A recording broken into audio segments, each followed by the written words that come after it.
Espanya ha girat a la dreta. Les tisores continuaran sent les grans protagonistes d'un futur incert. Artur Mas continua retallant i ara ve Mariano Rajoy amb ganes de fer el mateix. Diu que no hi ha miracles per solventar la crisi. Quina novetat. I els ciutadans continuen aguantant una crisi de caldeu. A veure què passarà amb aquest govern de dretes, el govern que hem triat tots els espanyols. El govern sabrà sortir de la crisi? Què faran els sindicats? Sortiran al carrer? Es pot actuar millor des dels sindicats si un govern és de dretes o d'esquerres? La ciutadania se sent representada amb aquests sindicats?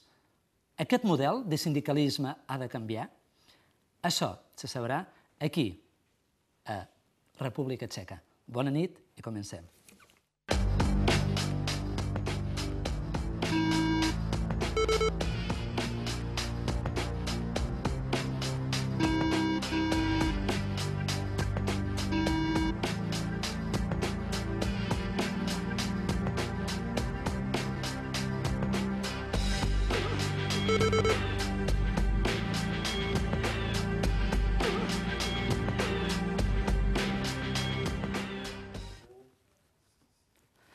I aquí estem per respondre totes aquelles preguntes que formulava amb el secretari general de UGT a les comarques de Tarragona, Jordi Salvador Duch. Bona nit.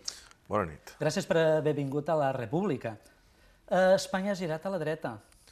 Espanya ha girat a la dreta, encara que la política econòmica no sé si canviarà massa, perquè tant Solbes com Solchaga, Boyer, Salgado mateix, crec que fan les mateixes polítiques econòmiques, no hi ha molta diferència, tristament.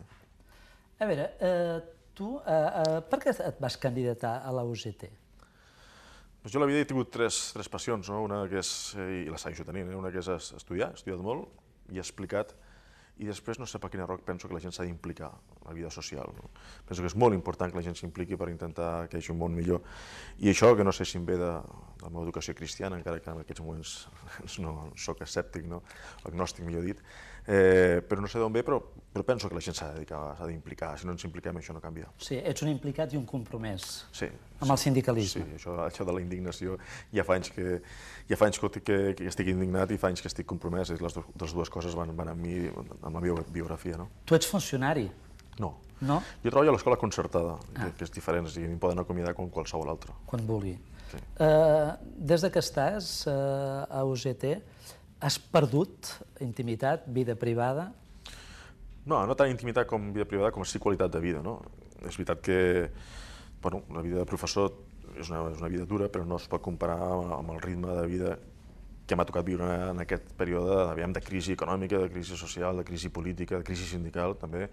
Llavors, escolta, aquí treballo més hores que un rellotge i algunes vegades et preguntes, ostres, en quin merder t'has posat, no? Però de totes maneres és una cosa apassionant, per altra banda. Qui és Jordi Salvador, en primera persona, amb un titular? Una personeta implicada i que vol passar la història com una bona persona, no? El nostre company Xavi Pete ha estat amb tu i ens aporta aquests detalls. Anem a descobrir qui és realment en Jordi Salvador.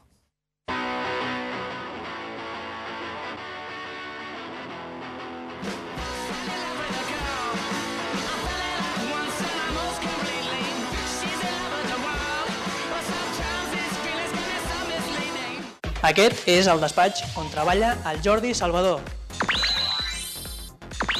I en aquesta saleta és on intenta desconnectar en el seu temps lliure.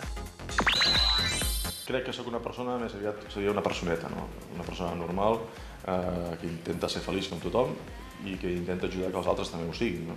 Si hagués de tornar a néixer, possiblement seguiria la mateixa línia, que és la línia d'estudiar, d'explicar i d'implicar-me amb la societat que m'envolta. El millor que m'ha passat a la vida ha sigut el naixement de la meva filla Laura. Penso que és una cosa que ha sigut un miracle. A mi lliure m'agrada dues coses molt. El mar, estar al voltant del mar, estar a prop del mar, i jugar a escacs. M'agrada escriure, la meva passió és l'antropologia, i tinc algun parell de coses publicades, concretament un llibre sobre el Barça, que és la publicació en forma de llibre de la meva tesi doctoral, que per cert és l'única que hi ha al món sobre el Barça. Primer, Tarragona és la meva ciutat, encara que vaig néixer a Barcelona, vaig vindre aquí quan tenia 6 anys, vaig viure molts anys als barris que ara diuen de Ponent, llavors a Torrefort, a la Granja, i per mi és casa meva. El futbol, els escacs i la família substitueixen el sindicalisme quan tanca aquesta porta. Efectivament, quan tanca la porta de casa seva, però ser una figura pública suposo que té el seu preu. És cert o no? Sí, té el seu preu, perquè de vegades és difícil que et separin el personatge, diguem, sindical amb la persona, i això a vegades, coses que abans deia més lliurement, al Twitter o al Facebook, o alguns jocs ara m'ho tinc de pensar 2 o 3 vegades perquè algú pot interpretar que no estic parlant com a persona, sinó com el meu càrrec. Tu utilitzes molt les xarxes socials? Sí, les utilitzo bastant. Les utilitzo sobretot per feina, no tant per relacions socials, que seria pròpiament, sinó per feina, perquè penso que és un vehicle de comunicació i d'informació molt potent i crec que no em puc permetre el luxe, com a secretari general, d'estar al marge d'aquestes noves tecnologies. Jordi, fa poc es va fer una mena de vot de confiança amb aquesta executiva. No em va anar bé, o sí? Primer de tot, la pregunta és com t'has enterat d'això, no? Perquè, curiosament, aquest comitè territorial es fa que hi ha congressos i comitès territorials cada 2 anys. És un comitè territorial sense roda de premsa, sense... no sé, en principi la premsa no estava, no? Lògicament, la pregunta que et faig és com t'has enterat de què va anar Els periodistes ens enterem de moltes coses. Això és veritat. Concretament va haver un parell de... El problema és que a vegades és veritat o no. Aquí el que va passar, i més tinc aquí l'acte, el que va passar és que en certa manera va haver una filtració esbiaixada d'un comitè territorial en la qual hi havia un parell o 3 de mentides gruixudes, i un mitjà de comunicació va publicar-la sense cap contrast, la qual cosa això em va entristir bastant, no? Com pot ser que en aquesta professió hi hagi gent que, sense contrastar les notícies, les informi? Llavors això vol dir, si hi ha gent que divulga informació cap a l'exterior, això vol dir que la teva gent no és de confiança? No, evidentment, hi ha gent dintre de la UGT que, evidentment, per una sèrie de raons que, si vols expliquem, evidentment me tenen ganes, també. Estem parlant d'una minoria, perquè pensa que amb els 3 congressos que he passat, encara en aquests moments, la meva gestió no ha tingut cap no. I sí 200% a la gestió. Creus que vas sortir reforçat d'aquesta reunió magna? Sí, però és que d'entrada ja no vaig, en cap moment vaig estar afeblit. En cap moment vaig sentir-me afeblit de tot plegat. El que em va saber greu és això, és que un mitjà de comunicació tingui el poder de poder publicar sense contrastar una informació, un altre mitjà de premsa de paper ho reprodueix i llavors de cop i volta, on no hi ha cap problema, es crea un problema. Un mitjà de comunicació va rectificar i em va demanar disculpes i l'altre, no solament això, sinó va aguantar una setmana i mitja. Però, escolta, quan un se dedica al sindicalisme o a la política ha de tindre l'esquena molt dura, ha de tindre la pell molt dura, perquè si no m'hauria de dedicar a criar bonsais, no?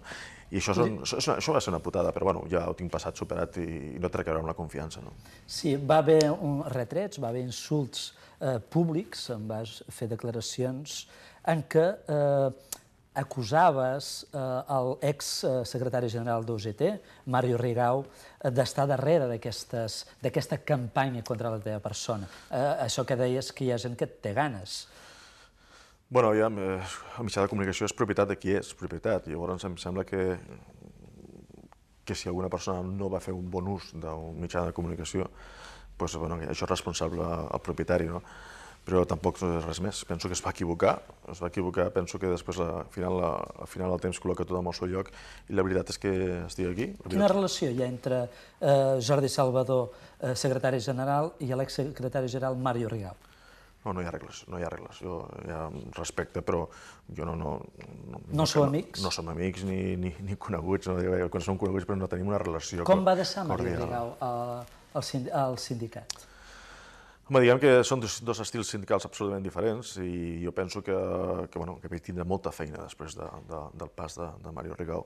Ara, no voldria entrar en aquest tema perquè penso que tothom ha tingut la seva època i tothom ha fet el millor que ha pogut i al meu punt de vista, escolta, no és important. L'important va ser que en el seu moment també va ser recolzat pels afiliats i va tindre també unes taxes de recolzament no tan altes com les meves en aquest cas, però també altes. Llavors em sembla que tampoc vull furgar en el passat.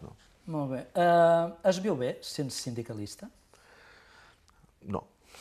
No. I per què hi continues? Però és que ho dic abans, no? I a mi la gent me diu, escolta, quan tu et fas de sindicalista que tu passes bé. I no, no és veritat. Llavors per què no te'n vas cap a casa? O vas Perquè a fer classes? és el que deia abans, no? Jo penso que, no descarto, fan coses que tinc projectes d'investigació antropològica i de classes que el tinc aparcat, en cap moment està oblidat. Però penso el mateix, no? que penso que em feia falta la part d'implicació social, que tot això és molt important el que està passant, i també és una oportunitat de poder fer coses en el que un creu per canviar aquest món millor.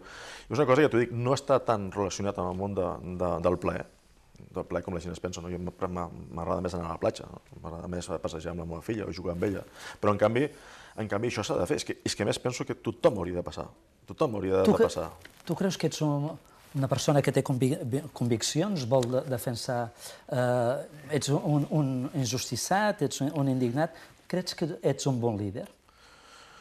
No ho sé, això és com un líder, això m'ho han de dir els altres. El que sí que sé que poso molta feina, moltes hores, i que he fet un esforç titànic per dignificar el sindicalisme i continuar amb aquesta tasca de dignificar-lo, per millorar-lo, per modernitzar-lo. Llavors no sé si sóc un líder bo o un líder dolent, el que sí que sóc és una persona que en certa manera treballo molt i jo diria que tinc la confiança absoluta dels meus afiliats. Penso que els meus afiliats... Quants afiliats sou? En aquests moments estem al voltant de 10.000, 12.000 afiliats. I una dada important és que en aquests últims anys, malgrat la crisi que està caient, hem doblat en els últims anys l'afiliació. Hi ha qui diu que no, eh? Bueno, tinc el document, una cosa que ja qui voldran, no? Però no solament... Aquí a Tarragona especialment, no sé si es pot veure la imatge, però ho he portat perquè sé que és una pregunta que em faries. Escolta, l'afiliació ha pujat. Malgrat que el primer que fa moltes vegades la gent que perd la feina, i en tenim, malauradament, a Camp de Tarragona hi ha 70.000 aturats, és a vegades donar-se de baixa. És normal, és normal. Però l'afiliació, jo penso que això és un indicador de gestió molt important. Penso que la feina que hem fet s'ha vist gratificada per aquest augment de l'afiliació. I també una altra cosa, que també és un altre tòpic que cau, no? D'entre els anys 80, perdó que m'allargui, entre els anys 80 i el 2011, ha passat de 500.000 afiliats a 2,5 milions d'afiliats a tot Espanya. I això també... Així com altres coses, és veritat, això també penso que és un indicador que no és del tot correcte que la gent no s'afiliï. Tu estàs al sindicat com un trampolí polític? No, no plantegem mai res com un trampolí de res. Jo les coses les faig amb passió i perquè les crec. Encara estàs enamorat d'UGT? No la paraula és enamorat, l'UGT és un instrument. És un instrument per a alguna cosa. És un instrument per precisament tenir una feina històrica. Tenim 120 anys d'història a l'UGT. I penso que moltes coses que a vegades s'ha valorat poc, moltes coses que tenim en aquests moments que estem defensant, com l'estat del benestar, com el tema de pensions, com el tema de les 8 hores, tot això ha sigut gràcies al moviment obrer, perdó. I dintre d'aquest moviment obrer d'aquest país, l'UGT té un paper molt important. Llavors, continuar o recuperar aquesta missió històrica penso que és un projecte apassionant. Jordi, quan dius que estem per defensar aquest sistema de benestar, segurament els que ens veuen des de casa segurament estan dient que s'estan rient. Deu ser una broma de mal gust, perquè el nostre país de benestar, vull dir, està tot esmicolat. La gent pot estar rient o no, no sé si rient, jo no frivolitzaria amb això. Penso que aquí tenim una seguretat social i estem defensant una sanitat que era un model, jo crec que és un model, diguem, admirat al món, per exemple. No és per riure, escolta, això s'ha guanyat i no ens han regalat mai cap dret. Ni les 8 hores, ni les vacances pagades, ni les jubilacions, ni el dret a la malaltia, res ens ha regalat, mai. Aquí tot s'ha lluitat. I això que tenim en aquests moments és fruit de les lluites sindicals, principalment, de moltes generacions de gent que ha sacrificat la vida. Jo penso que una persona que rigui d'això és que no sap d'història. Això per començar. Que en aquests moments estem rebent un altre atac molt, molt, molt seriós als drets adquirits pels treballadors gràcies al moviment obrer. No ens oblidem, gràcies al moviment obrer. Doncs és veritat, però bueno, escolta, aquí estem i aquí estarem i aquí seguirem estant. Estem estant, perquè ja estàvem abans i seguirem estant ara. Llavors jo no riuria, simplement li diria, escolta, no riguis tant i implica't. La veritat és que als sindicats hi ha massa gent, hi ha massa sindicalistes que estan als despatxos, no estan a la seva feina com haurien d'estar segurament, i estan cobrant. Jo puc fer-te una crítica al sindicalisme, però no aquests arguments que a vegades jo crec que són arguments que... A veure, tenim un atac mediàtic brutal, i si vols també entrarem al per què aquest atac mediàtic, no? Parlo dels alliberats. Per exemple, quants alliberats creus que hi ha? No, digue'm-ho tu. Doncs mira, Intereconomia diu 300.000, saps quants n'hi ha en realitat? 4.100 en tot Espanya. És poc o molt? Poquíssim. És poquíssim. Comparat amb la resta Pel treball que fan? El treball és moltíssim. Pensa que en un moment nosaltres tenim per missió constitucional la de defendre, és a dir, nosaltres defensem a tots els treballadors, no només als nostres afiliats. Si jo vaig a negociar i porto els meus professionals, a més, jo crec que el sindicat ha de tindre professionals i bons, si jo porto els meus professionals, els meus advocats, a fer un conveni col·lectiu, per exemple, totes les coses bones que aquest conveni col·lectiu surt, que normalment serveix de paraigües a moltes mitjanes empreses, tot allò d'allí, tot allò ho faig per tots. I això té un preu. I això té un preu i dedica unes hores. Llavors, si ho comparem, aleshores, aquestes 4.000 hores, per exemple, amb la gent que hi ha als consells d'administració, doncs són molt poca gent. Això és un altre mite que s'ha volgut estendre per atacar el sindicalisme, si vols entrarem per raons de pes. Sí, hi entrarem. Tu creus que el govern hauria de continuar subvencionant sindicats? Les subvencions dels sindicats també és un altre mite. Tenim dos tipus de subvencions. La de formació, escolta, és el mateix que subvenciona l'escola concertada, que vulguis. Nosaltres paguem, amb les quotes de seguretat social, paguem una part per formació. I aquesta formació va a les PIMECs, a la CEPTA, va als sindicats, per la seva representativitat, i hi ha uns fons que són finalistes. M'explico, jo faig cursos, però aquest curs té un preu, un inici i un final, que acostumen a ser cursos de formació molt més barats que els cursos que es fan a preu de mercat. Això, normalment, són subvencions, però no són subvencions pels sindicats, són subvencions pels treballadors mateixos, que gestionem nosaltres, o el sindicat que tingui majoria. I segona, hi ha una altra part, que és una subvenció que exactament arriba a 16 milions d'euros, la que no és finalista, entre els dos sindicats majoritaris són 16 milions d'euros, i després parlem si és molt o poc, pensa que tot Europa està al voltant dels 100 milions d'euros, que és per fer aquestes tasques de representació a totes les institucions on estem, a la negociació col·lectiva, amb tots els temes de salut laboral que hi estem, i t'he de dir una cosa, 16 milions d'euros, vols que fem una comparació, per exemple, en la Casa Real? Quan val el Palauet de l'Urdangarín? Bueno, això és demagògia. No és demagògia. Quan val el Palauet de l'Urdangarín 6 milions d'euros? Això és demagògia? 140.000 soldats professionals és demagògia? Has denunciat tot això? És a dir, esclar, ho estem denunciant cada dia. Fer demagògia és dir que 16 milions d'euros per una feina de representació de tots els treballadors d'aquest estat, això són molts diners, això sí que és demagògia. Quin és el pressupost d'UGT? El pressupost d'UGT, on? Aquí a Tarragona? A Tarragona. Doncs estem parlant d'uns 200.000 euros, tenint en compte que tenim un munt de treballadors assalariats. 200.000? Sí, uns 200.000 euros. Quan cobra el secretari general d'UGT? L'UGT, com el 99% de la gent que tenim a l'UGT, tret d'aquests professionals, que són normalment administratius i de serveis jurídics, advocats, lògicament professionals, la resta som alliberats.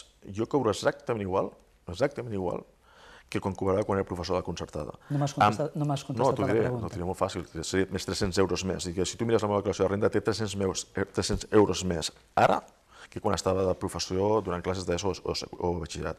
És a dir, en total podem parlar de 2.300, 2.400 euros. Això, creus que és just quan un sindicalista cobra això quan hi ha persones que estan cobrant 460 euros? Sí, però jo cobro exactament el mateix que cobrava quan era professor. Això quedi clar, que jo no estic costant ni un euro més. I estic dedicant, et dic més, jo estic dedicant moltíssimes més hores, i qualsevol persona que em coneixi ho sap, moltíssimes més hores que la meva tasca de professor. I amb molta més responsabilitat. A mi em sembla que 2.300 euros, 1.400 euros per fer de secretari general d'unes comarques de 700.000 persones, amb 5 seus, amb quasi 50 treballadors, i defensant una cosa tan important com és el benestar de la gent, a mi em sembla que és un preu raonable. No estic dient, en tot cas diria, el que no és raonable seria els preus aquests que d'altra gent. El meu el trobo raonable i el trobo digne i no em queixo. Bueno, és que tots pensen igual que el seu és raonable. No, perdona, una persona que cobra 700-800 euros no és un preu raonable. Bueno, però les figures públiques, els polítics i tots aquests també tenen el mateix discurs que estàs fent en aquest moment. Jo dic una altra cosa, penso que un polític i un d'allò no ha de tindre ni molt menys, perquè en aquest cas no estem duplicant el preu d'un treballador, però penso que un polític ha de tindre un sou. I no critico que un polític tingui un sou perquè està fent una feina com una altra. Molt bé, ho tenim clar. Creus que... Per què aquesta desconfiança, aquesta manca de credibilitat envers els sindicats? Té dues explicacions. Una és culpa nostra i una altra és aquest atac mediàtic. Sí, pot ser... Sí, t'ho diré molt senzill. Mira, aquí porto una Wall Street Journal del 23 de novembre del 2011. Això fa 2 dies, no? El senyor Rajoy posa Wall Street, ja sabem qui és de la companyia de Murdoch, assessor d'Aznar, i és el qui mana, és la veu del Fons Monetari Internacional. Wall Street Journal diu: Aznar es trobarà amb un problema. Per poder acabar amb els contractes temporals és a dir, que no hi hagi cap trava a que tot es pugui fer temporal, i el caríssim preu de l'acomiadament d'aquest país. I aquests problemes són els poderosos sindicats de l'estat espanyol. Per un costat, alguns es diuen que són poderosos i altres no servim per res. El que és veritat és que en aquests moments, les polítiques de retallades, les polítiques, diguem, d'aquesta marea blava aquí a Europa, en aquests moments l'únic obstacle que hi ha són les organitzacions sindicals, perquè no hi ha més. Els únics que ens oposarem, perquè la classe política ja diguem, jo que diria que ja s'ha rendit davant de la dictadura dels mercats, els sindicats encara no. És fàcil... Perdona, i la culpa nostra també vull dir. Autocrítica. L'autocrítica és molt senzilla. Jo, per exemple, en el meu projecte sindical en aquests pocs anys ens netejar aquest sindicat. Netejar aquest sindicat i acabar amb males pràctiques i amb pràctiques que són delictives. Per exemple, un sindicalista que fa un mal ús de les seves hores per mi és un delinqüent. I això també crea resistències. Hi ha delinqüents a UGT? N'hi ha, igual que també n'hi ha en el periodisme, no contrastar una notícia, igual que n'hi ha en moltes altres professions. Però justament per guanyar una credibilitat és saber que la gent, qualsevol persona que tingui unes hores per defensar els seus companys, que és una cosa constitucional, aquella persona no pot fer un mal ús d'aquelles hores. Hi ha gent que les fa, per exemple, però això els persegueixo. Ara, també és veritat que això és una minoria i ens porta molta mala fama. Però en general hi ha moltíssima més gent que sacrifica moltes hores que el contrari. Però sí que hi ha delinqüents, evidentment. Jordi, et volia... Ara Espanya ha girat a la dreta. Serà molt més... Teniu els sindicats molta feina. És molt més fàcil actuar ara que està a la dreta al poder? Doncs podria ser que sí, perquè l'enemic està més clar. L'altre tristament el camufla. O sigui, a vegades, en aquests moments, la política del Partit Socialista dels últims anys, sobretot els 2 últims anys, aquest gir copernicà que va fer Zapatero, que penso que aquí hauria d'haver dimitit, però seria molt llarg d'explicar. UGT era, diguéssim, que era còmplice o anava de la mà del Partit Socialista? UGT ha fet més vagues generals al Partit Socialista, amb el desgast que això suposa, que el Partit Popular. No sé si 4 a 1 o una cosa així. Ha fet moltes més vagues. Llavors, sí que és veritat que potser dintre l'autocrítica va haver un moment donat que una vegada el gir copernicà que havia fet Zapatero, potser allà li van donar una bombolla d'oxigen que ara, a toro passat, en aquell moment era dir, ostres, és que l'oposició que ens venia és igual o pitjor. Jo diria que pitjor, ja ho veurem, el temps donarà raons. I també estava l'amenaça de la intervenció. Potser ens vam equivocar, perquè jo penso que haguessin tingut de fer caure aquest govern, ja que ell no dimitia. Amb això tens raó. Penso que potser a toro passat he vist com va anar els 2 últims anys. Llavors serà més fàcil actuar amb el PP. No és que sigui més fàcil, és que és més descarat. Veurem més manifestacions al carrer? No, veurem igual o més, i possiblement veurem també alguna vaga general si això que es preveu. Per quan la propera vaga general? El primer moment que es vulgui tornar a tocar la reforma laboral, això és una provocació. Quina utilitat té aquestes vagues generals? Té les vagues generals, per exemple... Sobretot si el PP ha tret majoria absoluta? Sí, però anem a matisar això d'aquí. El PP ha tret majoria absoluta. Nosaltres també tenim majoria absoluta també a les empreses. Però ell governa el país, tu no. Sí, però ell també ha de governar el país, però ha d'escoltar. I si pillem els vots en aquesta democràcia, ell ja té el 44% dels vots del 70% que ha anat a votar. Això vol dir que està governant aquest país amb el 30% dels vots. Jo també li diria una altra cosa, hi ha el 70% de les persones que li han dit que no.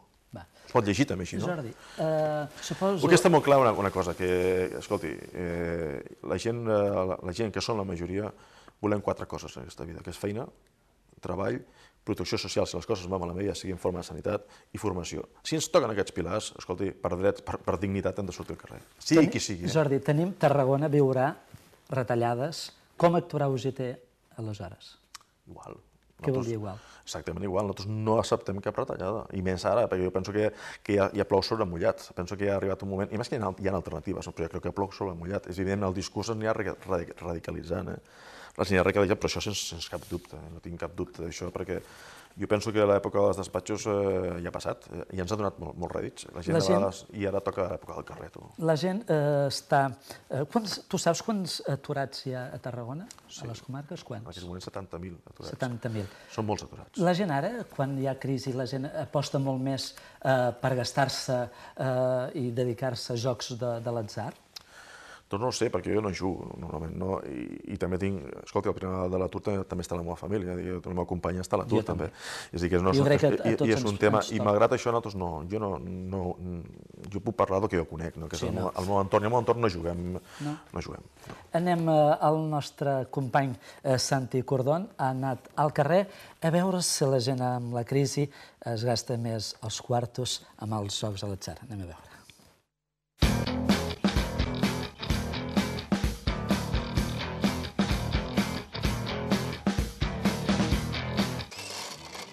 A veure quin número surt. El 64, que ha escoltat bingo. Però si no hi ha ningú. Estic segur que han marxat a comprar loteria de Nadal. O al casino. O potser millor en sortim de dubtes. Creus que en temps de crisi la gent inverteix més als jocs d'atzar? Doncs crec que sí, perquè tu jugues i és una manera que si et toca poder intentar solucionar la situació en què estàs. Jo abans anava al bingo i amb la crisi ja no hi vaig. La gent en temps de crisi gasta més amb la loteria, amb la 11... La gent a l'època de crisi intenta treure diners d'on sigui i l'atzar és una oportunitat que poden tenir. Si tens menys diners, menos temps para gastar. Yo creo que sí, yo personalmente juego más, la gente arriesga más. Al fin y al cabo saben que no le va a tocar porque tiene la gente más posibilidad de caer un rayo que le toque la lotería. No en tinc gaire idea perquè jo no hi jugo amb aquestes coses. Si te das una vuelta un fin de semana, la gente para vicios tiene. La gent que no en té no continuarà jugant perquè no disposarà, perquè necessita gastar diners en menjar. Al llarg de l'any es mouen milions d'euros en jocs d'atzar. Uns ho fan per divertir-se, uns altres per fer-se rics.